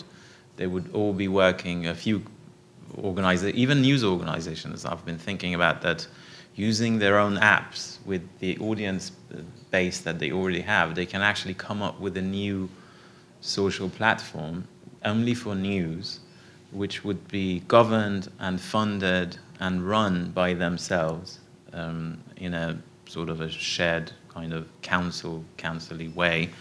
And then they would have control on the distribution somehow. It might fail, but I think nobody has even tried it, because I think they have already the market. They have subscribers. They have thousands, hundreds of thousands of subscribers who are using their apps and other platforms. It's doable in a way, I think. And then once there is a minimum of transparency and disclosure achieved from the side of these companies, I think there would be possibilities for entrepreneurship about algorithms and customizable algorithms. So you can actually choose between different algorithms as plugins to your own Facebook feed, for instance. You can buy one sort of algorithm that would be written by somebody else, and you could actually use them. In the same way that people are sharing Twitter block lists, right? Like the same Oh, really? idea. I didn't know that. Yeah, it's like Yeah, add-ons, okay, right? cool, yeah. I didn't know this. Hi, I was wondering how, if there's any point at which you guys think that the switch between news being facts and maybe, as I remember it, like worrisome or even angering, and then they change to entertaining or pleasurable. Is there like a moment in kind of that history that you guys were going through of the internet that you can point to or think that might be when the switch happened? I mean, I remember that in surveys about people's news preferences, people always said, I want happier news, I want better news. And then we would remember, and we would do experiments, right? Like people would make a newspaper that was all happy news, or they'd make a radio show that was all happy news, and nobody would listen to it, right? And then I think Upworthy, and also there's something called Good, and I think that they both experimented with, like deliberately, I think consciously trying to create the conditions where people were kind of their best selves, where they felt inspired instead of hateful. And I don't actually know if there has been research done into kind of the emotional trends of news or anything like that. I do know that for a long time, people figured that Facebook would turn us into, God, I don't know how to say this. Because the only button on Facebook was like, people expected that because the only function, the only expression you could make was liking, that it would turn into pap, right? And we'd all just be like sitting around liking pretty kittens or something. But yeah, I mean, so I think that this, I don't know, other people should speak too, but I feel like this election was a surprise to me, I think, in the sense of how dark, how unexpectedly dark the news coverage was, especially the fake news. But I don't know if that goes beyond, if that's a real trend, I'm not sure. I'm here. Brodie brought up Black Lives Matter, and I've been thinking about Black Lives Matter a bit, and we're struggling here, and I think we're all struggling with the baby bathwater problem to some extent. And one of the solutions that's being talked about is basically taking the elite conservative institutions of control of media, of which I've been part and am greatly in favor of, but nonetheless, one can see an alternate universe, whether they be editors, press councils, whatever those institutions tend to be that are more conservative than the free world, the free and faulty world is as well. So I wonder, in a Black Lives Matter, I don't know if it would have got through the system as a system existed. Probably eventually it would have, but with a greater lag time. So, Brodie, when you suggest at one point Facebook should have editors. And I just wonder how much you worry that we're going to just replicate what we have or have had and destroy an alternate universe that presents us with two possibilities. Well, so just because I'm not sure editors are the answer, but I look to, again, to Google. What Google did with the Google News product was interesting to me. It made a decision, the company made a decision to say, we're going to privilege a huge host of publishers, but we're going to privilege them, and we're going to select who makes that list. And these were news publishers. And we privilege those results in our search algorithm and play those results up at the top of the page. It didn't mean you lost access to everything else that was published on the internet, but reputable as can be for a news organization, those were referenced first and in fact ended up being a great driver of audience to traditional news sources. I don't know if that's the answer, but Google was very serious about trying to help the audience navigate real from fake, or at least higher quality in terms of how we define it as journalists from the rest of the stuff. But I agree with you. I worry about how far you go down that road because who makes the call? Who decides what is good and not? And how do you make sure you don't lose important marginal voices and information? I don't know. But I would imagine, and I would love to see a way that in my feed where I'm seeing stuff in Facebook, for instance, some kind of visual cue. I mean, Google is involved in what they call the Trust Project, and it's just an effort to try to help the reader discern this kind of thing. What makes your piece of content, your story, trustworthy compared to other stuff? For journalists and for us, it's things like, we have an ombudsman, we issue corrections, we have a journalistic standards and practices that we hold ourselves to. We don't report on something unless it's double sourced. And Google and media and academics are looking at a way to, how do you communicate that out, or make it visible, or make it obvious to users so that they can make that judgment call? That's some of the thinking I think we need to wrestle with in the Facebook environment. But again, I don't know. I want to jump in just fast and say I don't think we ever would have heard anything about the Black Lives Matter stuff if it wasn't for Twitter and the other social networks. Like, it had been going on forever, like literally forever, and we didn't cover it, So, I mean, I think that is, I don't mean Black Lives Matters had been going on forever, right? Yeah. But I think that is a real change, and that is the real silver lining, right? Is the possibility for people who've been silenced in a bunch of ways for a really long time, who did not get through our filter, to speak. I mean, that is the only maybe not the only, but that is definitely a silver lining. So I have to admit, I wasn't around for the golden age of the internet, or of radio, or of television. But yet it seems to me that when those golden ages were happening, they were largely controlled by a certain portion of the demographic, and that it wasn't really all that democratic. My gender certainly wasn't well represented in many of those golden ages, nor were many minority voices. And so I wonder if some of this feeling of like the loss of this golden age, is it really a loss? Or are we just hearing the voices of those that are no longer getting as much of an audience as they were before? Did any of us argue for a golden age? Really? In a way, maybe yes. In the beginning, the web was I would say it was much more diverse. But not from the production side. Now it's the production, the content that is available is much more diverse than any time, because there are billions of people literally on the web now. But the thing is, when you're not heard, it doesn't really matter if you've spoken or not. Free speech doesn't mean anything if you're not heard. And that's the problem now with the algorithms, with the existing algorithms.